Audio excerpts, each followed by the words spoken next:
Hey welcome to infinity classes. आज हम करने जा रहे हैं यूपीएससी सीसैट मैथमेटिक्स के प्रीवियस ईयर क्वेश्चन। आज हम चैप्टर करेंगे number system and profit and loss. ठीक है, number system and profit and loss के 91 क्वेश्चन है प्रीवियस ईयर एग्जाम में। उनमें से आज हम 30 क्वेश्चन यहाँ पर करने जा रहे हैं कि सारे ही क्वेश्चन प्रीवियस ईयर में आए हुए हैं, कोई भी क्वेश्चन ऐसा नहीं है जो प्रीवियस ईयर का ना हो। ठीक है, इस वीडियो का थीम ही है कि प्रीवियस ईयर क्वेश्चन हम करें, सारे प्रीवियस ईयर क्वेश्चन हम कवर करेंगे। तो आज हम नंबर सिस्टम और प्रॉफिट एंड लॉस में से करने जा रहे हैं। टोटल क्वेश्चन है 91 इनके, और 91 क्वेश्चन में से आज हम 30 क्वेश्चन यहाँ पर करने चाहेंगे जो मिक्सचर होगा number system and profit and loss का।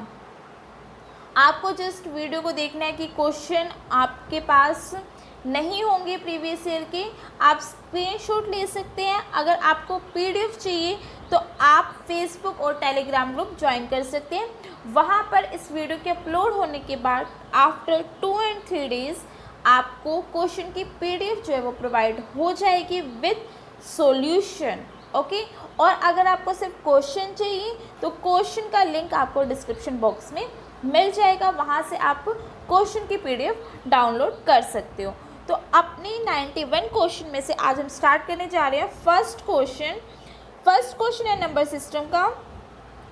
यदि x 25 के बराबर है या उससे बड़ा है और y 40 से कम है या उसके बराबर है तो निम्नलिखित में से कौन सा सदैव सही होगा। अगर क्या कह रहा है ये आपको, x जो है, ओके, x क्या है, या तो 25 है या उससे बड़ा है, यानी x की वैल्यू ये ले सकते हैं, राइट, x ये है। ठीक है, उसके लिए बात y के लिए क्या कह रहा है, y के लिए कंडीशन है कि y 40 के बराबर है या 40 से कम है। ओके, y के लिए ये कंडीशन है। अब आपको चेक करना है कि इसमें से कौन सी कंडीशन जो है वो सेटिस्फाई हो रही है।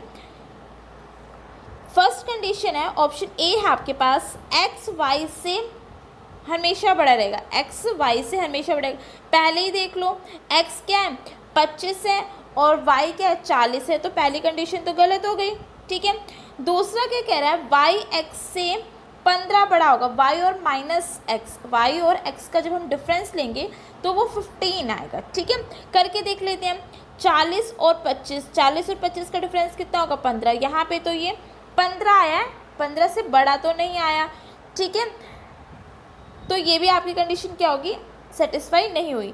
अगला है ऑप्शन सी, y माइनस में x 15 से छोटा होगा या उसके बराबर होगा, 15 से छोटा होगा या उसके बराबर होगा। जब आप 40 माइनस करोगे 15 आ रहा है, यानी 15 के बराबर तो आ रहा है। छोटे के लिए हम चेक कर लेते हैं, तो 39 माइनस में 26 करोगे, 15 से छोटा आ रहा है, बिल्कुल आ रहा है। ठीक है, तो ये कंडीशन क्या है, ठीक है। जैसे अगर मैं कोई बड़ा सा नंबर ले लूँ, x का नंबर 50 ले लूँ, x क्या है 25 से बड़ा है ना, तो मैं x को 50 ले लेती हूँ। 50 माइनस में 40 करो तो भी क्या आ रहा है 10 आ रहा है, यानी 15 के बराबर और 15 से छोटा। तो ऑप्शन सी क्या है यहाँ पर करेक्ट है। नेक्स्ट क्वेश्चन है आपके पास,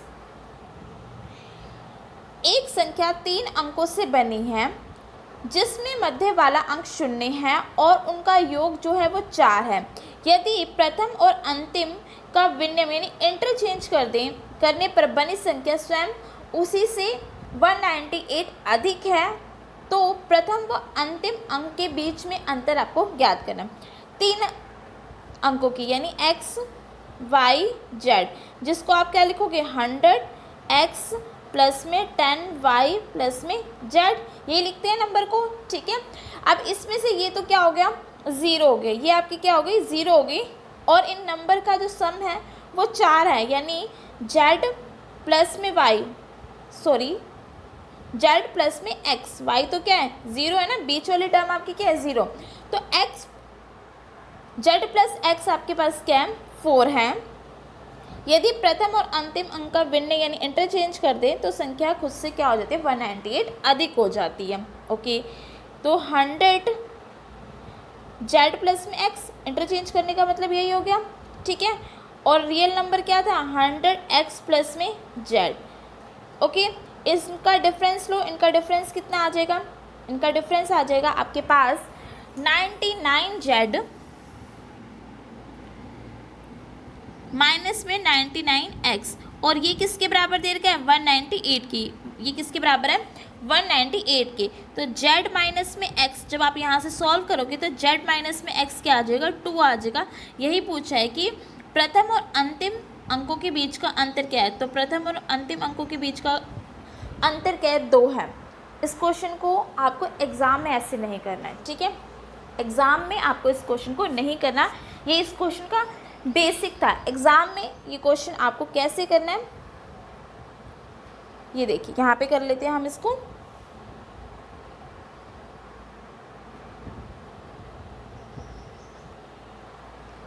एग्ज़ाम में करोगे, अगर आप 2 डिजिट 2 अंकों की संख्याओं को इंटरचेंज करते हो, ठीक है, 2 डिजिट की संख्याओं को इंटरचेंज करते हो तो उनका जो डिफरेंस आता है वो 9 का मल्टीपल होता है, ठीक है। अगर आप 3 डिजिट को इंटरचेंज कर रहे हो तो उनका जो डिफरेंस आता है वो 99 का मल्टीपल होता है, ठीक है। इसी तरीके से 4 डिजिट यानी 4 अंकों की जब संख्या होगी उनको इंटरचेंज करोगे तो उनका जो डिफरेंस होता है वो 999 के मल्टीपल के इक्वल होता है, ठीक है। तो ये क्वेश्चन क्या था, ये क्वेश्चन था 3 डिजिट का, ये क्वेश्चन था 3 डिजिट का, तो यानी इसका जो मल्टीपल है वो जो इंटरचेंज करेंगे वो जो डिफरेंस है वो मल्टीपल किसके होगा 99 के, और कितना देर का है 198, तो 99 में कितना मल्टीप्लाई करूँगी कि 198 आएगा तो 2, तो so simple answer is 2। Next question है, एक 2 अंक की संख्याओं को उत्क्रमित किया गया है, उन 2 संख्याओं में से बड़ी संख्या को छोटी संख्या से विभाजित किया गया है, तो बृहत्तम संभव शेष क्या होगा। 2 अंकों की संख्या लेनी है, उनको आपको क्या करना है पलट देना है, ठीक है, चेंज कर देना है, और उसके बाद क्या करना है बड़ी संख्या में से छोटी संख्या को भाग देना है। भाग देने के बाद आपको बताना है कि लार्जेस्ट पॉसिबल रिमाइंडर क्या हो सकता है, ठीक है। तो हम सबसे बड़ी 2 डिजिट की नंबर लेते हैं 99 को इंटरचेंज करेंगे तो क्या आएगा 99 आएगा, और इन 99 को 99 से डिवाइड करेंगे तो रिमाइंडर क्या आएगा 0। हमें हाईएस्ट बताना है, ओके। उसके बाद हम ले लेते हैं 89 को इंटरचेंज किया 98, तो 98 को जब आप 89 से डिवाइड करोगे तो आपके पास रिमाइंडर आएगा 9, ठीक है। फिर हम ले लेते हैं 79 यानी उसका उल्टा कितना हो जाएगा 97, जब आप 97 को 79 से डिवाइड करोगे तो आपके पास रिमाइंडर आएगा 18, ओके। उसके बाद हम ले लेते हैं 69 को क्या लिखोगे 96, जब 96 को डिवाइड करोगे तो रिमाइंडर आपके पास आएगा 27, तो रिमाइंडर कितना आएगा आपके पास 27। उसके बाद 59 लिया, 59 को 95 इंटरचेंज करेंगे तो रिमाइंडर कितना आएगा 36। उसके बाद 49 को 94 लिख सकते हैं, जब आप डिवाइड करोगे तो रिमाइंडर आएगा 45। उसके बाद लिया हमने 39 को क्या लिख सकते हैं 93, जब आप डिवाइड करोगे तो रिमाइंडर क्या आएगा 15। तो हाईएस्ट कितना आया आपके पास 45, हाईएस्ट रिमाइंडर आपके पास कितना आएगा 45, यानी ऑप्शन आपका करेक्ट है यहाँ पर डी। नेक्स्ट क्वेश्चन, 99 तथा 1000 के बीच में 99 एंड 100 के बीच में ऐसी कितनी संख्याएं हैं जिसमें इकाई का अंक क्या होगा 8 होगा, इकाई का अंक क्या होगा 8 होगा, ठीक है, जिसमें अंक 8 इकाई का स्थान पर है। तो चेक कर लेते हैं, पहले तो हमें इसको बिल्कुल बेसिक से चेक करना पड़ेगा।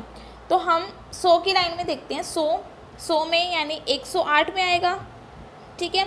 उसके बाद 118, 128, 138, 148, 158, 168, 178, 188 और 198, ठीक है। हमें यूनिट डिजिट का चेक करना था ना, तो यहाँ यानी 100 में कितनी आ रही है? 1 2 3 4 5 6 7 8 9 10। 100 में कितनी आ रही है? 10 आ रही है। ठीक है, तो हमें 100 200 300 400 500 600 700 800 और 900। तो 1 2 3 4 5 6 7 8 9, तो 9 और 1 में कितनी आ रही है? 10। तो टोटल कितनी आ जाएगी? 90। तो आंसर आपके पास क्या हो जाएगा? 90। नेक्स्ट क्वेश्चन है आपके पास, यदि r और s दोनों अलग अलग पूर्ण संख्याएं हैं और दोनों 5 से विभाज्य हो तो इनमें से कौन सा अनिवार्य सही नहीं है? अब आपको बताना है कि इनमें से कौन सा जो है वो सही नहीं है। आपको होल नंबर लेने हैं और वो भी ऐसे नंबर जो 5 से डिविजिबल हो। तो हम छोटे ऐसे नंबर ले लेते हैं। r को हमने ले लिया 10 और s को ले लेते हैं हम 5। ओके, तो पहला है r माइनस में s करेंगे तो 5 से विभाज्य है, तो इन दोनों का डिफरेंस क्या आएगा? 5, और ये 5 से डिविजिबल है, यानी पहला तो हमारे ठीक है। उसके बाद है जब r प्लस में s करोगे तो वो 10 से डिवाइड हो जाएगा, यानी ये तो 15 आ जाएगा, और 15 तो 10 से डिविजिबल नहीं है, यानी इसमें से कौन सा सही नहीं है? ऑप्शन बी जो है वो करेक्ट नहीं है। नेक्स्ट क्वेश्चन है, 3 संख्याओं अभाज्य यानी प्राइम नंबर, 3 प्राइम नंबर हैं जिनका सम 100 है। ठीक है, यदि उनमें से एक संख्या दूसरे से 24 अधिक है तो दूसरी संख्या क्या होगी? आपको ज्ञात करना है। 3 देखो यहाँ पे 3 प्राइम नंबर आपके पास, और तीनों प्राइम नंबर का सम आपको क्या दे रखा है? 100 दे रखा है। तो एक एवरेज में अगर निकालूं तो यानी ये 33 होंगे। ठीक है, तो 33 के बाद पहला प्राइम नंबर कौन सा आएगा? 33 के बाद आपका प्राइम नंबर आएगा 37।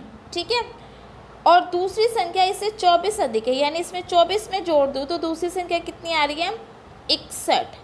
ठीक है, और ये कितने हो गए आपके पास? 98। तो यानी तीसरी संख्या क्या हो जाएगी? 2 प्राइम नंबर, तीनों प्राइम नंबर है, तीनों क्या है? प्राइम नंबर है। तो दूसरी संख्या आपसे पूछी थी, तो दूसरी संख्या क्या है हमारे पास? 61 है। नेक्स्ट क्वेश्चन है आपके पास, प्रत्येक अपरिमेय संख्या एक वास्तविक संख्या होती है। प्रत्येक यानी इरेशनल नंबर की बात कर रहे हैं। प्रत्येक वास्तविक, देखो प्रत्येक अपरिमेय संख्या एक वास्तविक संख्या होती है। बिल्कुल ठीक है, नंबर होते हैं, नंबर को हमने डिवाइड किया था रियल नंबर और कॉम्प्लेक्स नंबर। ठीक है, यानी इमेजिनरी नंबर। रियल नंबर का ही पार्ट है आपका इरेशनल, तो फर्स्ट जो है वो बिल्कुल करेक्ट है। प्रत्येक वास्तविक संख्या एक परिमेय संख्या होती है, ये गलत है। प्रत्येक प्राकृतिक संख्या एक वास्तविक संख्या होती है, बिल्कुल ठीक है। प्रत्येक पूर्णांक एक वास्तविक संख्या होती है। Each integer is a real number, बिल्कुल ठीक है। तो इसमें फर्स्ट ठीक है, थर्ड ठीक है और फोर्थ ठीक है, यानी ऑप्शन बी जो है वो करेक्ट है। नेक्स्ट क्वेश्चन है 3/8, 3/5, 2/3 एंड 1/2। इनको आपको क्या करना है? असेंडिंग ऑर्डर में अरेंज करना है। ये तो आप बहुत इजीली से कर लेंगे, ये आपका होमवर्क है, आप इसे खुद करेंगे। नेक्स्ट क्वेश्चन है, देखो ये सिंपल सा क्वेश्चन है, रियली ये यूपीएससी का क्वेश्चन है। इनमें से ओड कौन से वो आपको बताना है, तो ऑप्शन ए क्या है? वो ओड है। नेक्स्ट क्वेश्चन है आपके पास, यदि n को 7 से विभाजित किया जाए, कोई नंबर है n, अगर उसको हम 7 से डिवाइड करते तो आपके पास रिमाइंडर जो आएगा वो 4 आएगा। तो आपको 3n प्लस में 1 को जब हम 7 से डिवाइड करेंगे तो शेषफल क्या आएगा? बेसिकली हमें क्या करना है? n की वैल्यू निकालनी है। n क्या होगा? ओके, तो 4 रिमाइंडर आएगा। रिमाइंडर थ्योरम पढ़ी थी, अगर 4, ठीक है, तो ये n क्या हो जाएगा? 4 हो जाएगा। n यहाँ पे रखूँगी 4, तो भी रिमाइंडर मेरे पास क्या आएगा? 4 आएगा। 7 से डिवाइड करूँगी तो रिमाइंडर क्या आएगा? 4 आएगा, यानी n की वैल्यू आपके पास क्या आ रही है? 4 आ रही है। तो 3n यानी 4 प्लस में 1 यानी 12 और 1 यानी 13। 13 को जब आप 7 से डिवाइड करोगे तो आपके पास रिमाइंडर क्या आएगा बच्चों 6। तो आंसर क्या हो जाएगा आपके पास ऑप्शन डी। नेक्स्ट क्वेश्चन है 8 अंकों की एक संख्या 4 2 5 2 7 4 6 बी को 3 से भाग करने पे शेषफल क्या बचता है 0। तो b का मान ज्ञात करना है। 3 की डिविजिबिलिटी रूल क्या होती है? 3 की डिविजिबिलिटी रूल ये होती है कि जो नंबर है उसके सारे डिजिट का सम कर दो और सम क्या होना चाहिए 3 से डिविजिबल होना चाहिए। ओके तो 4। अब ऐसे क्वेश्चन में आपको पता है क्या करना होता है, अगर छोटा क्वेश्चन हो तो हम भाई पूरे सम कर सकते हैं, लेकिन इतने बड़े डिजिट को आप सम मत करो। आप क्या करो, आप जो 3 के जो मल्टीपल सम बन रहे हैं ना उनको कैंसिल करते जाओ। जैसे 6 कैंसिल हो जाएगा, ये 6 कैंसिल हो जाएगा, और 5 और 4 9 कैंसिल हो जाएगा, ठीक है। 7 और 2 ये भी आता है, 9 ये भी कैंसिल हो गया। तो यहाँ पे सिर्फ b बच रहा है, ठीक है। तो b को आप क्या लोगे, b को आप लोगे 3, ठीक है। b को हम क्या ले सकते हैं 3 ले सकते हैं, ठीक है। तो ऑप्शन सी जो है वो यहाँ पे। अच्छा यहाँ पे कितने मान संभव हैं आपको ये बताना है, कितने मान जो है वो संभव हैं। तो देखो एक बार b को मैं 3 रखूँगी तो भी ये कंप्लीट डिविजिबल है, ठीक है। 6 रखोगे तो भी ये कंप्लीट डिविजिबल है, और 9 रखोगे तो भी ये कंप्लीट डिविजिबल है। हम 12 नहीं रख सकते क्योंकि वो क्या हो जाएगी 2 डिजिट हो जाएगा। हमें सिर्फ क्या रखनी है 1 डिजिट रखना है, b को सिंगल रखना है, यूनिट डिजिट है। तो आप क्या क्या रख सकते हो 3 6 और 9। तो पॉसिबल कितने हैं यहाँ पर आपके पास वैल्यू b की 3 पॉसिबल है, ठीक है। नेक्स्ट क्वेश्चन है आपके पास 7 क्रमागत प्राकृतिक संख्याओं का योग 1617 है, इनमें से कितनी संख्याएं अभाज्य हैं। ओके तो 7 आपके पास कॉन्जिक्यूटिव नेचुरल नंबर्स हैं, उनका जो सम है वो 1617 है। तो आपको ये बताना है कि इनमें से कितनी संख्याएं जो है वो प्राइम है, ठीक है। ओके तो x ले लेते हैं, x+1 x+2 x+3, ठीक है। और यहाँ पे x-1 हो जाएगा, x-2 और x-3, ठीक है। तो ये आपके पास 1 2 3 4 5 6 और 7 संख्याएं होगी, ठीक है। और इन 7 संख्याओं का योग कितना है 1617। तो यहाँ पे 7x बराबर किसके हो जाएगा 1617 के x की वैल्यू यानी 231, ठीक है। यानी ये जो आपका एवरेज था बीच में था उसकी वैल्यू कितनी निकल गई 231। यानी ये वाली संख्या कितनी होगी 231, तो ये कितनी हो जाएगी 232, ये 233, ये 234, ओके ये 31 हो गई थी, ये 230, ये 229 और ये 228, ठीक है। इसमें से आपको प्राइम बताना है, तो प्राइम इसमें से कौन कौन है this one, okay this one, ठीक है। 231 जो है वो प्राइम नंबर नहीं है, आप चेक करोगे 231 जो है वो किससे डिविजिबल होता है, ठीक है। तो यहाँ पर पॉसिबल आया आपके पास 2। नेक्स्ट क्वेश्चन है हमारे पास, आपको 1 2 3 4 अप टू 50 तक का मल्टीपल दे रखा है। इसमें से आपको ये बताना है कि 2 कितनी बार आएगा, ठीक है। जब आपके पास कॉन्टिन्यूटी में सीरीज है, ठीक है, कॉन्टिन्यूटी में ना ये, तो आपको क्या करना होता है आप लास्ट नंबर लो 50, ठीक है, और क्या काउंट कराने को कह रहे हैं 2, जो भी नंबर काउंट करने को कह रहा है उसको डिवाइड करो तो कितना आ जाएगा 24। इस 24 को वापस से 2 से डिवाइड करो, कितना आएगा 12। 12 को फिर से 2 से डिवाइड करो 6, 6 को फिर से 2 से डिवाइड करो 3, 3 को फिर से 2 से डिवाइड करो 1, ठीक है। आपको रिमाइंडर से कोई काम नहीं है, ठीक है, रिमाइंडर से हमें कोई भी काम नहीं है। तो ये आपके पास आया, इसका सम कर लोगे, सम करने के बाद आपके पास आंसर आ जाएगा कि कितने नंबर है यहाँ पे, यानी 2 जो है वो कितने टाइम्स आया है, ठीक है।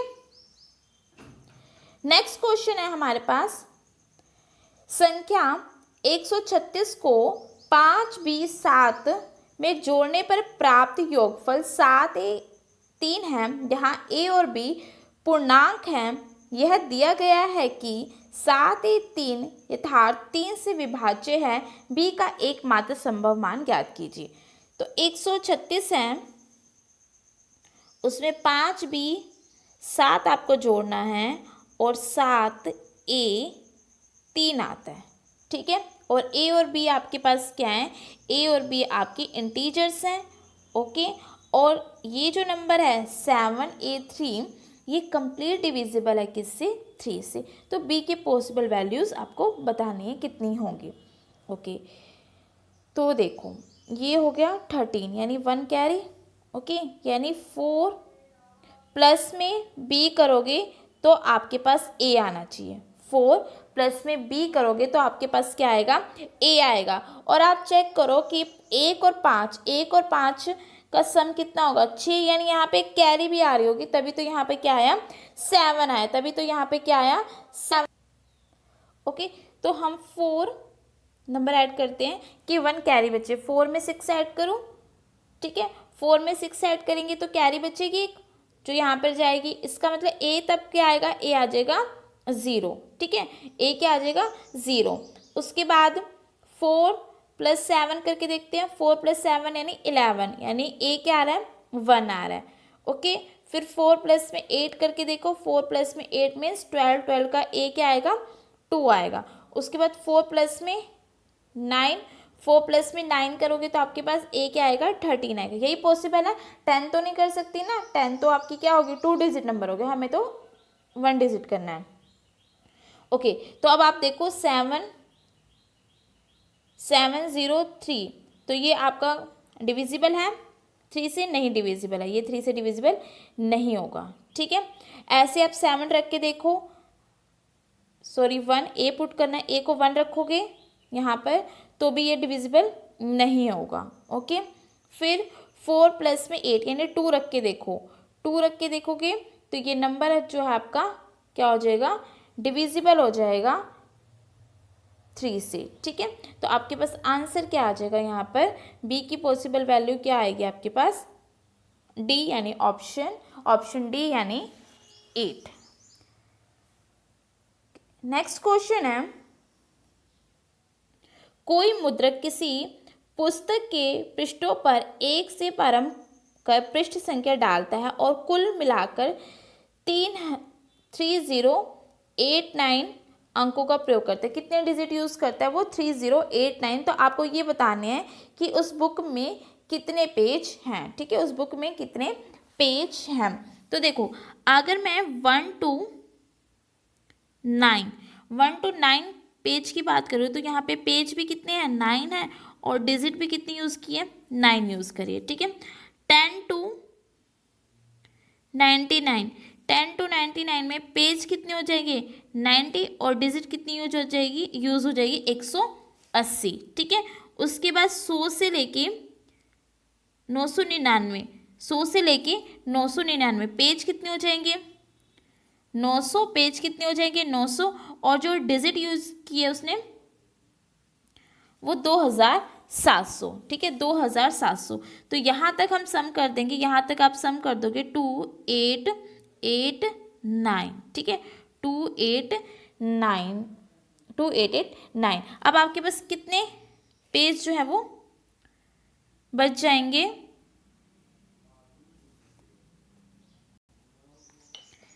अब आपके पास इतने डिजिट हम यूज़ कर चुके हैं, टोटल डिजिट अंक जो यूज़ होते इतने, इन दोनों का डिफरेंस यानी आपके पास यहाँ पे कितने डिजिट बच गए, यहाँ पे आपके पास 200 अंक आपके पास बच गए।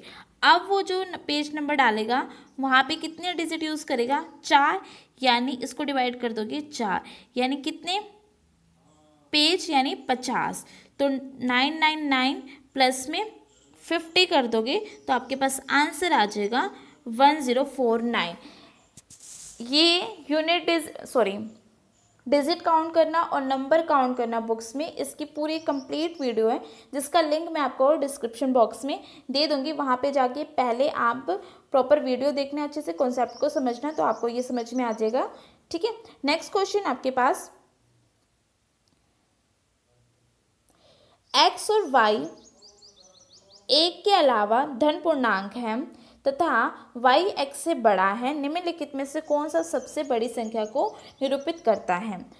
ओके, तो y जो है वो ग्रेटर देन x है और एक के अलावा हमें कोई नंबर देखने, तो हम ले लेते हैं नेक्स्ट अपना 3 और 2। तो x आपके पास 2 हो गया और y आपके पास 3 हो गया, तो इनमें से देखते हैं कौन सा सबसे बड़ा आएगा। तो ये कितना आ जाएगा 6 और x अपॉन में y आपके पास क्या आ जाएगा 2/3, y अपॉन में x आपके पास क्या आ जाएगा 3/2 और x प्लस y यानी 5 और डिवाइड बाय में 6। तो यहाँ पे सबसे बड़ा कौन सा आया 6, तो आंसर क्या आ जाएगा ऑप्शन ए। नेक्स्ट क्वेश्चन, ये क्वेश्चन आप खुद करने वाले हैं, आप स्क्रीनशॉट ले सकते हैं इसका। नेक्स्ट क्वेश्चन है, a shopkeeper buy 25 marbles in 1 rupees. If he is to earn 25% profit, how many marbles will he sell for 1 rupees? दुकानदार 1 रुपए में 25 कंचे खरीदता है तो उसको 25% का लाभ होता है। 25% का मतलब हो गया 1/4। 25% कितना होता है 1/4। ठीक है, तो 4 रुपये की चीज़ पे 1 रुपये का प्रॉफिट कमाएगा, यानी चीज़ को बेचेगा 5 में। तो अगर वो 4 रुपीज़ में कितने मार्बल ला सकता है 100, 4 रुपीज़ में कितने मार्बल लेके आएगा 100। ठीक है, अब उसको क्या करना है 25% का लाभ कमाना है, यानी वो जो 4 रुपीज़ में चीज़ लेके आया था उसको कितने में बेचेगा 5 रुपीज़ में।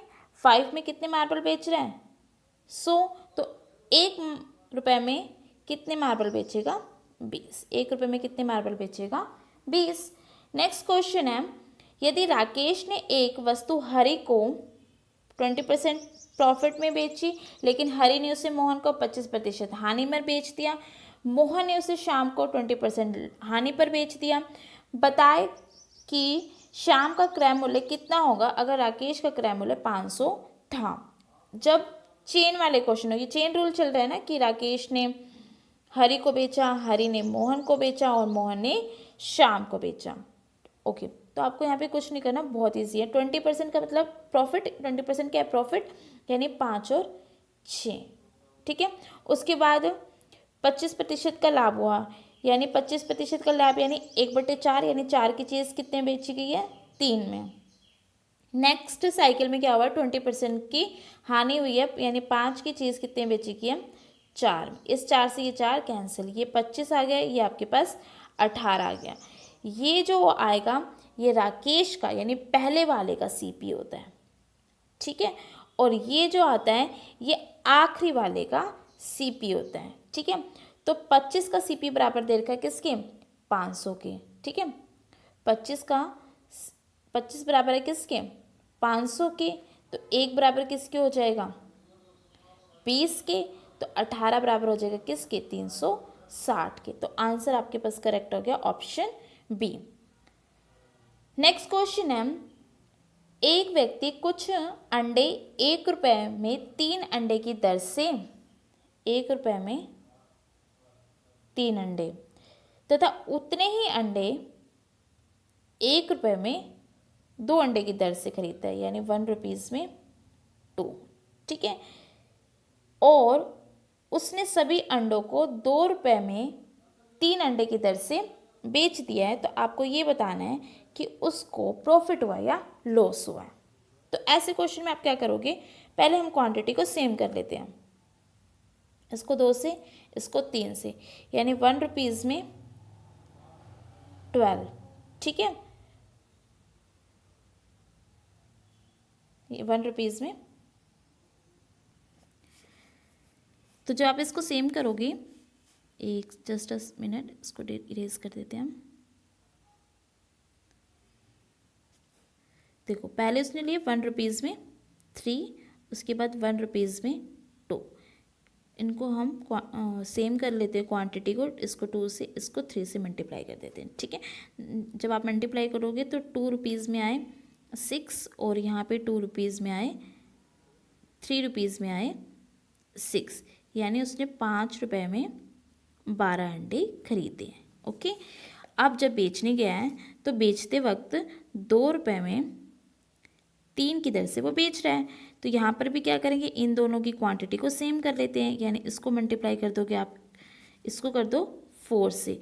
जब आप इसको 4 से मल्टीप्लाई करोगे तो वो बेच रहा है 8 रुपीज़ के कितने, 12 अंडे। कितने के बेच रहा है, 8 रुपये के 12 अंडे। तो प्रॉफिट कमा रहा है कितना, 3 का, किस पे, 5 पे, इंटू में 100, ठीक है, इंटू में 100। तो इसका आंसर जो आ जाएगा वो 60%, इसमें जो ऑप्शन है वो गलत है, ठीक है। तो आंसर कितना आएगा इसका, 60%। नेक्स्ट क्वेश्चन है, कमाल ने एक किताब 600 रुपये में बेचकर उस पर 25% का लाभ कमाया, ओके, तथा अन्य एक किताब को उतने ही मूल्य पर बेचकर 33.33% का लाभ कमाया। वह दोनों किताबों को एक साथ कितने मूल्य पर बेचे कि उसका लाभ 20% हो जाए, ठीक है। 25% का लाभ यानी 4 की चीज़ कितने में बेच रहा है, 5 में, और यानी सीपी कितना है, 600। 5 यूनिट बराबर दे रखे आपको 600 के, यहाँ से हम 1 यूनिट निकाल लेते हैं। 1 यूनिट आ जाएगी आपकी किसके बराबर, 120 के। अगले में क्या कर रहे हैं, 33%, 33% यानी 3 की चीज़ 4 में, और यहाँ पे भी उसने 600 में, यानी 4 यूनिट बराबर है किसके, 600 के। तो 1 यूनिट बराबर हो जाएगी किसके, 150 के, ठीक है। 1 यूनिट बराबर हो जाएगी किसके, 150 के। यहाँ से आप सीपी निकालोगे इसका, यानी 120 का जब आप से मल्टीप्लाई कर दोगे तो यहाँ पे आ जाएगा आपके पास 480। तो पहले वाले का सीपी कितना हो गया, 480। आप इसको मल्टीप्लाई कर दोगे तो आपके पास आ जाएगा 450। टोटल आपके पास सीपी हो जाएगा 930। टोटल सीपी कितना हो गया, 930। अब इसको किस पे बेचना है, 20% लाभ पर बेचना है। इसको किस पे बेचना है, 20% लाभ पर बेचना है। जब आप इसको 20% आप इसको लाभ पे, यानी 20%, यानी 20% यानी 5 की चीज़ आपको कितने बेचनी है, 6 पे। तो 5 यूनिट बराबर किसके, 930 के। आप यहाँ से 6 यूनिट फाइंड कर लोगे तो आपके पास आंसर आ जाएगा 1116। आंसर आ जाएगा आपके पास 1116। नेक्स्ट क्वेश्चन है, 20 पेन का क्रय मूल्य, ओके, 20 पेन का जो क्रय मूल्य यानी सीपी बराबर है 25 पेन के विक्रय मूल्य यानी एसपी के, ठीक है। तो सीपी और एसपी यानी 25/20 यानी 5/4, ठीक है।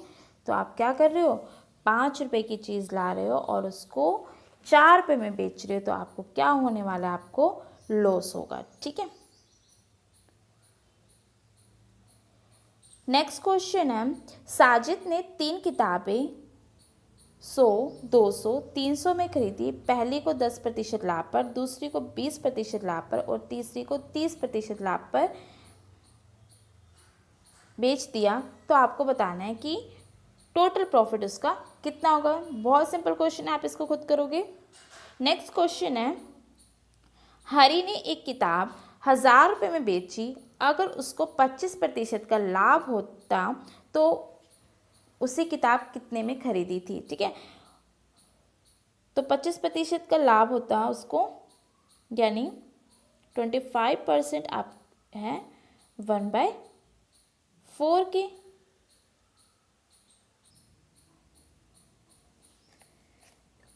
तो सीपी आपके पास आ जाएगा 4 और एसपी आपके पास आ गया 5। तो 5 किसके बराबर दे रखा है, 1000 के, और 1 यूनिट बराबर हो जाएगी किसके, 200 के। तो 4 बराबर हो जाएगा किसके, 800 के।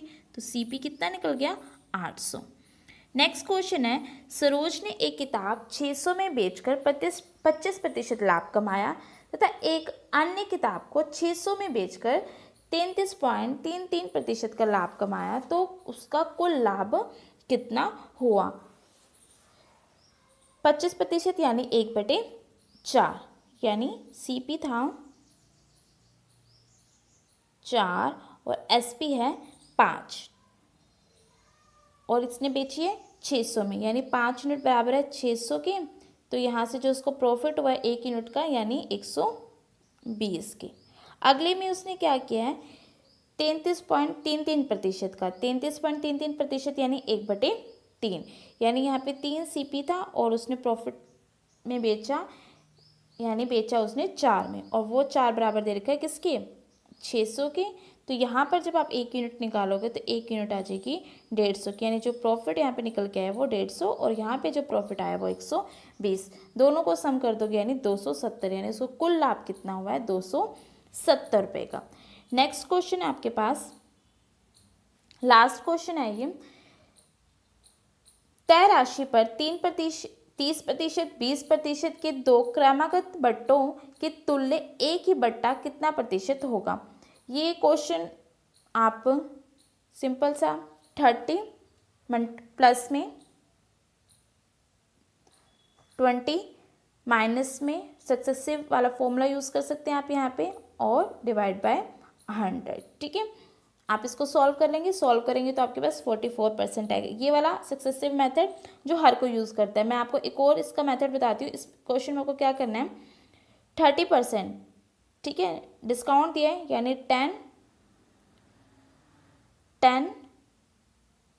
7 हो गया, डिस्काउंट देने के बाद 20% यानी 5 और 4, मल्टीप्लाई कर दो 50 और ये 28, कितना दिया 22 किस पे 50 पे, इंटू में 100, ठीक है, कैंसिल कर दोगे 2 तो आपके पास आंसर कितना आ जाएगा 44%, ठीक है। तो ये हमारी फर्स्ट वीडियो थी प्रीवियस ईयर क्वेश्चन की। वीडियो को लाइक करें और शेयर करो सभी के साथ। अगर आपको सॉल्यूशन का PDF चाहिए तो आप ग्रुप ज्वाइन कर सकते हैं, और क्वेश्चन की PDF आपको डिस्क्रिप्शन बॉक्स में मिल जाएगी। 91 क्वेश्चन है नंबर सिस्टम और प्रॉफिट एंड लॉस के।